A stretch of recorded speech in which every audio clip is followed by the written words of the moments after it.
DJ Ferris. It's Chicago, nigga. It's the real one. Hit me. Only one that's pulling shit. Let's get a sports talk.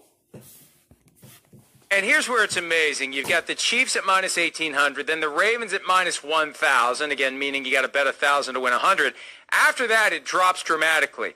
Buffalo minus 200, New England minus 190, Indianapolis minus 155, Tennessee minus 140, Pittsburgh minus 135. Those are the 7 teams that are in negative territory. So what it cries out for, when you look at how packed they are together from Buffalo down to Pittsburgh, from minus 200 to minus 135, who's the third best team in the AFC behind the Chiefs and the Ravens?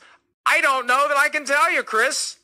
No, it's a good conversation. It is. And it might be one of the teams that's farther down the list that ends up being the third best team.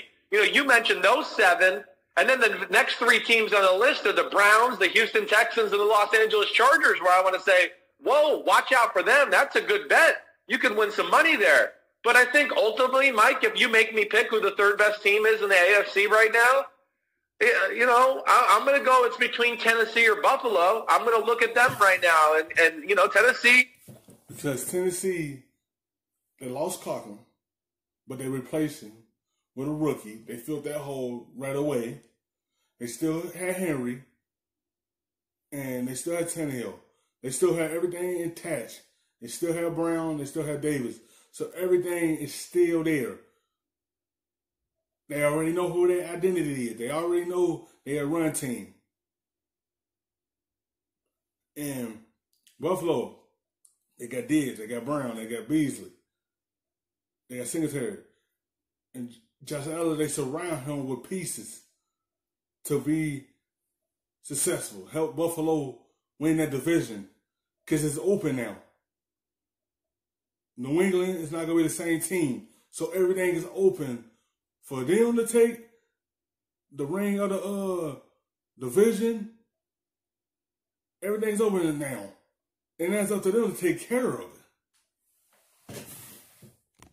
They kept their team together for the most part. I know they lost Jack Conklin, but they drafted a right tackle at the end of the first round and got some insurance behind him with other guys.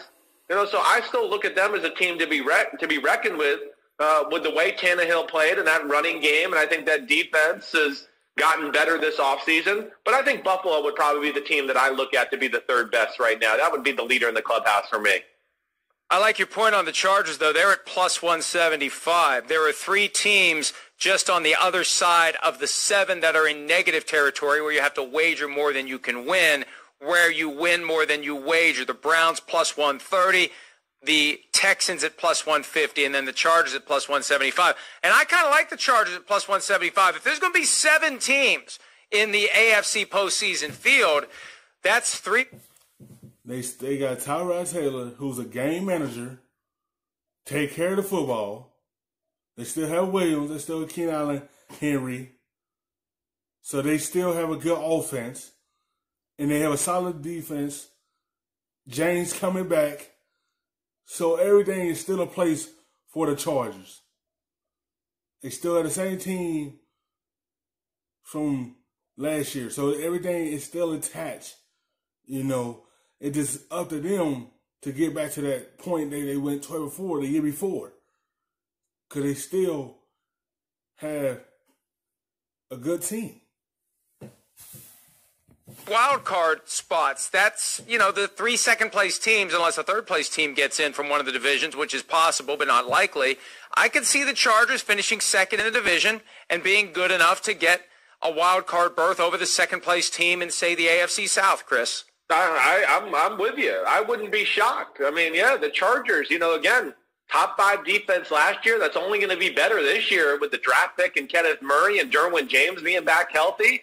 So, you know, and they've made some adjustments to their offensive line. I'm with you, you know, and let's not forget a lot of the pieces are in place. This is why they were 12-4 in the 2018 season. So, the bottom of that list there, those last few teams, I mean, again, Houston, I understand they lost DeAndre Hopkins, but there's still some good stuff on that football team too. And Deshaun Watson still. Yes, Deshaun Watson is a playmaker. Like, he do have Will Fuller. He have Cook. He had Kenny Stills.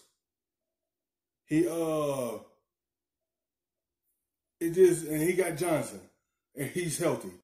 It's still some pieces there. It's still some targets there. It's still a lot of weapons right there for him. They still have a good defense. You know, the team's still there. You know, and Deshaun Watson's the playmaker that can do everything for them. One of the best players in football with weapons all around him. So that could be very scary. And hey, the team that I am not sleeping on, Mike, is the Cleveland Browns. I'm not. I think this is going to be a year where they're going to be a real player in the AFC. I do. I just think there's too much pressure on too many people and too many players, especially in that organization, to where you're going to get their best shot. And I think they're going to surprise some people this year. Texans made it to the final eight, had a huge lead over the The Browns can make a big jump. It's just up to Baker Mayfield to take care of the football this season. That's what hurt them. That's what put the defense in the wrong place because of his turnovers. And they had their backs against the wall because he couldn't take care of the football. Or they had to be on the field so much and they had time to catch their breath. But it's up to him to take care of it. And the Browns will be a good team here. He got to have less turnovers. That's the only way this Browns could take another jump is Baker Mayfield prove he the franchise quarterback. If he take that next step, this will help the Browns. If Baker play good, the Browns will play good. He play bad, the Browns play bad. Chiefs in the divisional round. That DeAndre Hopkins trade, though, caused their betting odds on any subject to just plummet. And maybe they fell too far. We'll see. They have to fill that position, though, because Hopkins clearly the best receiver on the team. I remember talking to Darius Leonard, the Colts linebacker, after the Colts beat the Texans during the season, and they broke up a fourth down play that was thrown to DeAndre Hopkins, and he said that's all they got. He's their guy. We know that's where the ball's going with the game on the line, so they're going to have to find somebody else who the ball's going to go to with the game on the line. Hi, I'm Mike Tirico, and thanks for watching.